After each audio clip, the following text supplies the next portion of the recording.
बिस्मिल्लाहिर्रहमानिर्रहीम। अस्सलाम वालेकुम students. First year physics chapter number 4 work and energy study कर रहे हैं हम। आज का हमारा टॉपिक है पावर एंड एनर्जी।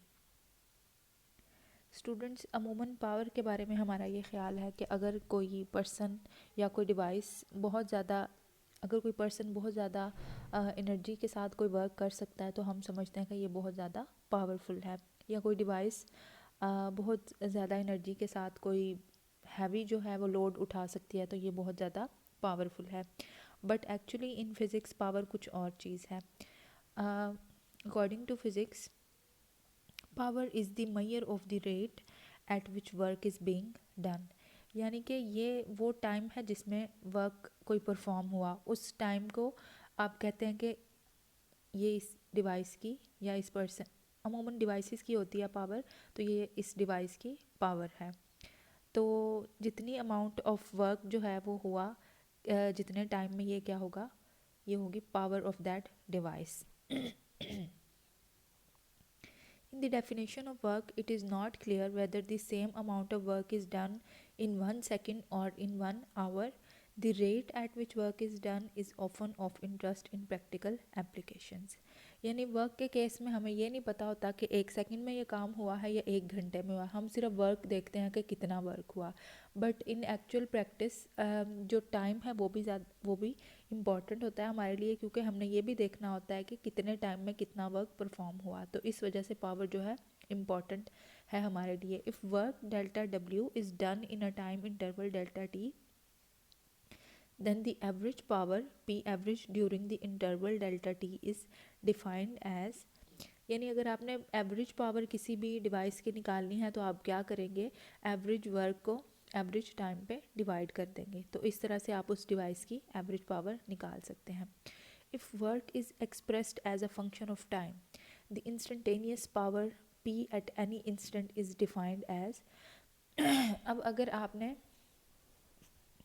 वर्क को as a function of time express करना है, यानी आप लिमिट लगा दें। इक्वेशन नंबर 4.5 देखें, P is equal to limit delta T approaches to zero delta W over delta T. तो ये इंस्टेंटेनियस पावर होगी उस वक्त की, कि किसी भी टाइम पे अगर आपने पावर लेनी है किसी भी डिवाइस की तो वो क्या होगी, इसकी इंस्टेंटेनियस पावर होगी। और आप इसको किस तरह निकालेंगे, आप एक लिमिट लगा देंगे delta T approaches to zero, यानी आपने इंटरवल बहुत छोटा लिया है, और वही उस तरह average work over average time. तो ये होगा इंस्टेंटेनियस पावर का formula. where delta w is the work done in short interval of time delta t following the instant t. अब नेक्स्ट है हमारे पास relationship between power and velocity. तो ज़रूरी नहीं पावर को आप हमेशा वर्क और टाइम के टर्म्स में लिखें, बल्कि कुछ केसेस ऐसे होते हैं जहाँ पे आप पावर को फोर्स और वेलोसिटी की टर्म्स में भी लिख सकते हैं। तो ये हमारा सब टॉपिक है पावर का, that is power and velocity. It is sometimes convenient to express power in terms of a constant force F acting on an object moving at constant velocity v. For example, when the propeller of a motor boat causes the water to exert a constant force F on the boat, it moves with a constant velocity v. The power delivered by the motor at any instant is then given by P is equal to limit delta t approaches to zero delta W over delta t। यहाँ पे आपको example दे रहे हैं कि एक motor boat है जिसकी motor इसके प्रोपेलर के ऊपर एक कांस्टेंट फोर्स एग्जर्ट कर रही है, और उस कांस्टेंट फोर्स के रिजल्ट में जो प्रोपेलर है वो कांस्टेंट वेलोसिटी के साथ मूव कर रहा है। तो उस टाइम पे मोटर जो है वो प्रोपेलर को कितनी पावर डिलीवर कर रही है, अब उसका हमने एक्सप्रेशन निकालना है in terms of force and velocity. तो उसके लिए आप क्या करेंगे, इंस्टेंटेनियस पावर लें, P is equal to limit delta T approaches to zero delta W और डेल्टा टी। अब स्टूडेंट्स आप जानते हैं कि वर्क जो है ये इक्वल होता है फोर्स इनटू डिस्प्लेसमेंट के। तो डेल्टा W किसके इक्वल होगा, force into delta D। Work की ये वैल्यू आप अब इक्वेशन के अंदर पुट करें तो आपके पास ये फॉर्म बन जाएगी, यानी P is equal to limit delta T approaches to zero F delta D over delta T. अब ये जो delta D over delta T है ये वेलोसिटी के इक्वल होगा। तो यहाँ से अगर फोर्स को आप सेपरेट करें और लिमिट लगाएं डेल्टा डी और डेल्टा टी के ऊपर, ये बन जाएगी वेलोसिटी के इक्वल। तो आप जब इक्वेशन के अंदर पुट करेंगे limit delta D over delta T V के इक्वल, तो इक्वेशन 4.6 जो है वो बन जाएगी, that is P is equal to F dot V. तो ये आप पावर को फोर्स और वेलोसिटी की टर्म्स में भी लिख सकते हैं। तो अभी तक आपने पावर के दो फार्मूला सीखे, यानी ये वर्क ओवर टाइम के इक्वल भी हो सकती है और पावर एफ डॉट वी के इक्वल भी हो सकती है। अब नेक्स्ट हम देखते हैं पावर के units. The S I unit of power is what, यानी कि पावर का जो सिस्टम इंटरनेशनल में यूनिट है वो है वाट, और 1 वाट जो है वो जाउल सेकेंड के इक्वल होगा। तो उसको भी आप डिफाइन कर लें, defined as 1 joule of work is done in 1 second, यानी 1 वाट पावर तब होगी जब 1 जाउल वर्क करेंगे 1 सेकेंड में, तब पावर क्या होगी 1 वाट। नेक्स्ट है जी, वाट को आप as a commercial unit of electrical energy भी यूज़ कर सकते हैं। Sometimes for example in the electrical measurements the unit of work is expressed as watt second. अब आपको पता है जाउल जो है ये किसके इक्वल हुआ, 1 वाट इक्वल होता है जाउल ओवर सेकेंड के। तो यहाँ से अगर आपने जाउल निकालना है तो जाउल इक्वल होगा वाट सेकेंड के। तो सम टाइम जो इलेक्ट्रिकल मेजरमेंट्स होती हैं उनमें आप वर्क को in the units of watt second भी एक्सप्रेस करते हैं। However a commercial unit of electrical energies kilowatt hour. तो वाट सेकेंड तो एक बहुत छोटा यूनिट है, अमूमन जो है एक बड़ा यूनिट चाहिए होता है हमें, और वो यूनिट है इलेक्ट्रिकल एनर्जी का kilowatt hour. So 1 kilowatt hour is the work done in 1 hour by an agency whose power is 1 kilowatt। तो 1 kilowatt hour किसी ऐसी डिवाइस का या ऐसी एजेंसी का वर्क डन होगा जिसकी पावर क्या होगी 1 किलोवाट। अब आपने निकालना है कि 1 किलोवाट आवर किसके इक्वल होगा। तो 1 किलो की जगह आप लगा दें 1000, वाट की जगह W लिख दें और आवर की जगह 3600 सेकेंड्स, क्योंकि 1 आवर जो है 3600 सेकेंड्स के ही इक्वल होगा। तो जब आपने इसको टोटल को कैलकुलेट किया तो ये आएगा 3.6 इंटू 10⁻⁶, और साथ में वाट सेकेंड आएगा, और वाट सेकेंड जो है वो जाउल के इक्वल होगा। तो नेक्स्ट स्टेप में आप लिखेंगे 3.6 इंटू 10⁻⁶ जाउल। अब 10⁻⁶ जो है ये मेगा के इक्वल होगा, यानी 1 किलोवाट आवर जो है 3.6 मेगा जाउल के इक्वल आएगा। तो ये है आपका watt as commercial unit of electrical energy, यानी 1 किलोवाट आवर को आप 3.6 मेगा जाउल के इक्वल लिख सकते हैं, और ये इलेक्ट्रिकल एनर्जी का यूनिट है। नेक्स्ट है हमारा टॉपिक एनर्जी। एनर्जी की डेफिनेशन है जी, energy of a body is its capacity to do work, या फिर आप इन अदर वर्ड्स ये भी कह सकते हैं energy of a body is its ability to do work. तो there are 2 basic forms of energy, हमारे पास 2 बेसिक फॉर्म्स ऑफ एनर्जी हैं, one is kinetic energy and second is potential energy. अब पहले आप काइनेटिक एनर्जी को define करें। The kinetic energy is possessed by body due to its motion and is given by the following formula.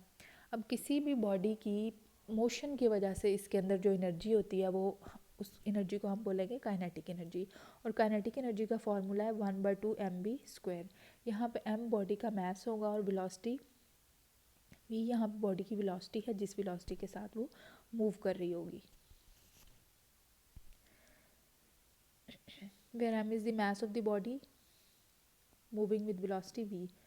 अब second है आपके पास potential energy. The potential energy is possessed by a body because of its position in a force field, for example gravitational field, और because of its constraint state. अब potential energy जो है ये किसी भी बॉडी की पोजीशन की वजह से इसके अंदर स्टोर होने वाली एनर्जी को कहते हैं। आपने कोई एक चीज़ अर्थ की सरफेस के ऊपर अगर पड़ी हो, उसको उठा के सर्टन हाइट पे ले जाते हैं, तो उसको जो उठाने में आपने वर्क किया उसके अंदर पोटेंशियल एनर्जी की फॉर्म में स्टोर हो जाएगा। जैसे ही आप उस चीज़ को छोड़ेंगे उसके अंदर जो पोटेंशियल एनर्जी थी वो उसको यूज़ करते हुए अगेन ज़मीन के ऊपर गिर जाएगी। तो उस का मतलब हुआ कि किसी भी बॉडी की पोजीशन चेंज करने की वजह से भी उसके अंदर एनर्जी जो है वो स्टोर हो जाती है, और उस टाइप की एनर्जी को आप बोलते हैं potential energy. The potential energy due to gravitational field near the surface of the earth at a height h is given by the following formula. अब अर्थ के सरफेस पे अगर आप किसी भी चीज़ की पोजीशन चेंज करते हैं तो उसके अंदर जो पोटेंशियल एनर्जी स्टोर होगी उसका ये फार्मूला होगा. Potential energy is equal to M G H. यहाँ एम क्या है, mass of the body, G gravitational acceleration और एच बॉडी की हाइट होगी कि इस वक्त किस हाइट के ऊपर ये प्रेजेंट है. This is called gravitational potential energy. The gravitational potential energy is always determined relative to some arbitrary position which is assigned the value of zero potential energy.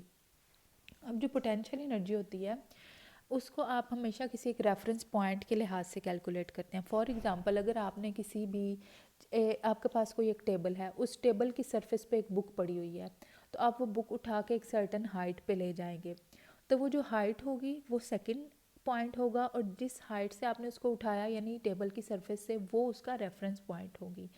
Reference point जो होता है वहाँ पे अमूमन पोटेंशियल एनर्जी क्या होगी, zero होगी. और जब आप बुक को उठा के सर्टन हाइट पे ले जाएंगे वहाँ जाके बॉडी ने कुछ पोटेंशियल एनर्जी अटेन कर ली होगी. तो इस तरह जो पोटेंशियल एनर्जी होती है आप इसको हमेशा किसी एक रेफरेंस पॉइंट के लिहाज से कैलकुलेट करते हैं. In the present case, the reference level is the surface of the earth as position of zero potential energy. अब चूँकि ये अर्थ की ग्रेविटेशनल फील्ड की बात कर रहे हैं तो ग्रेविटेशनल पोटेंशियल एनर्जी कैलकुलेट कर रहे हैं, तो उस वक्त जो होगा आपने रेफरेंस पॉइंट किसको लेना है, अर्थ की सरफेस को. In some cases, a point at infinity from the earth can also be chosen as zero reference level. अर्थ के ऊपर पोटेंशियल एनर्जी कैलकुलेट करते हुए आप सम टाइम इन्फिनिटी को भी रेफरेंस लेवल चूज़ कर सकते हैं. अब नेक्स्ट लाइन है, the energy stored in a compressed spring is the potential energy possessed by the spring due to its compressed और स्ट्रेच स्टेट. अब अगर आप किसी एक स्प्रिंग को कंप्रेस कर दें तो भी उसके अंदर पोटेंशियल एनर्जी स्टोर हो जाती है, या उसको बहुत ज़्यादा स्ट्रेच कर दें उसकी इलास्टिक लिमिट के अंदर अंदर तो भी उसके अंदर पोटेंशियल एनर्जी स्टोर हो जाती है. This form of energy is called the elastic potential energy. उस टाइप की पोटेंशियल एनर्जी को आप क्या बोलेंगे, इलास्टिक पोटेंशियल एनर्जी. और अर्थ की सरफेस के ऊपर जो एनर्जी होगी किसी बॉडी की पोटेंशियल एनर्जी वो होगी ग्रेविटेशनल पोटेंशियल एनर्जी, क्योंकि वो ग्रेविटेशनल फील्ड के अंदर होगी. जिस भी फील्ड के अंदर होगी इसी तरह इलेक्ट्रिक पोटेंशियल भी एनर्जी भी एग्जिस्ट करती है जो कि इलेक्ट्रिक फील्ड के अंदर चार्जेस के पास होगी. अच्छा जी, नेक्स्ट है हमारा टॉपिक एनर्जी का ही सब टॉपिक है work energy principle. According to work energy principle जब भी किसी बॉडी के ऊपर वर्क होता है तो इसकी एनर्जी जो है वो चेंज हो जाती है या इसकी एनर्जी जो है वो इंक्रीज़ हो जाती है, क्योंकि जब भी किसी बॉडी के ऊपर वर्क होता है तो वो वर्क उस बॉडी के अंदर एनर्जी की फॉर्म में स्टोर हो रहा होता है. Whenever work is done on a body, it increases its energy. For example, a body of mass m is moving with velocity vi. A force F acting through a distance d increases the velocity to vf. Then from the equation of motion, अब एक body है जिसका मास m है, initial velocity vi के साथ move कर रही है, इसके ऊपर एक फोर्स लगती है और वो इसको कुछ डिस्टेंस d तक मूव करवाती है और इसकी वेलोसिटी इंक्रीज़ करके vf कर देती है. अब हमारे पास थर्ड इक्वेशन ऑफ मोशन है जिसके according 2as is equal to V F square minus V I square होगा. अब s डिस्टेंस होता है, यहाँ पे डिस्टेंस d है तो s की जगह आप d पुट कर दें. इसी इक्वेशन को आप इस फॉर्म में भी लिख सकते हैं, d को सिर्फ इस साइड पर रहने दें, बाकी 1/2a को आप इक्वेशन की राइट हैंड साइड पे ले जाएं तो 1/2a V F square minus V I square के इक्वल हो जाएगा. सेकेंडली हम जानते हैं from second law of motion F is equal to M A के इक्वल है. तो आप क्या करें, दोनों इक्वेशंस को मल्टीप्लाई कर दें, यानी लेफ्ट हैंड साइड को लेफ्ट हैंड साइड से और राइट हैंड साइड को राइट हैंड साइड से. जब F को D से मल्टीप्लाई किया तो इस साइड पे आ गया F D. 1/2a V F square minus V I square को एम ए के साथ जब आपने मल्टीप्लाई करना है तो a ने a से कैंसिल हो गया और आपके पास बचा 1/2 M V F square minus V I square. तो F D is equal to 1/2 M V F square minus 1/2 M V I square.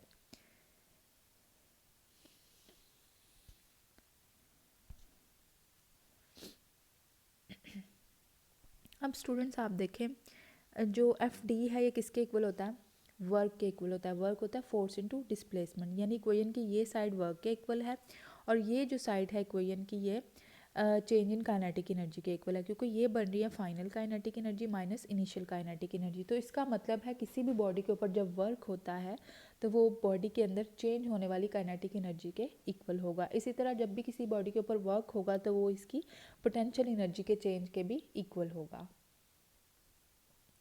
अच्छा जी, where the left hand side of the above equation gives the work done on the body and right hand side gives the increase और change in kinetic energy of the body. Thus ये अब work energy principle की definition है। Work done on the body equal the change in its kinetic energy, या आप ये भी कह सकते हैं work done on the body equals the change in it's potential energy. This is non the work energy principal, ये work energy principle की statement है। If a body is raised up from the earth surface the work done changes the gravitational potential energy.